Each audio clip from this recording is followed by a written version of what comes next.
قل هذه سبيلي أدعو إلى الله. لك ايه؟ وده بيفكرني بشاب كان لسه عايز يتجوز. انا قلتها لكم قبل كده بس في الدروس الثانيه يعني.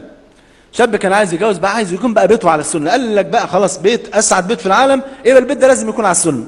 راح للشيخ من المشايخ الافاضل، قال له شيخنا ربنا يبارك في عمرك، قول لي بقى ازاي اسس بيتي ده بقى على الطاعه، وعايز بقى تقول لي الافكار كلها اللي بتتقال في ليله الدخله وما بعد ليله الدخله وما قبل ليله الدخله، وعايز وخير وسيله دفاع الهجوم وكده يعني داخل حرب.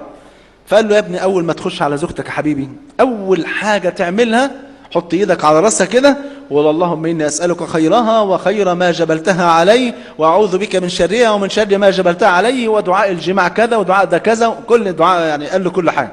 قال له جزاك الله خير والله ما قصرت. المهم جه ليله الدخله ربنا رزقه بزوجه زي القمر، عروسه جميله. فاول ما كشف النقاب فقد الذاكره، ما بقاش شايف قدامه، فحط ايده على راسه وقال سبحان الذي سخر لنا هذا وما كنا له مقرنين. قالت له حضرتك متجوز دبه؟ صلى على الحبيب.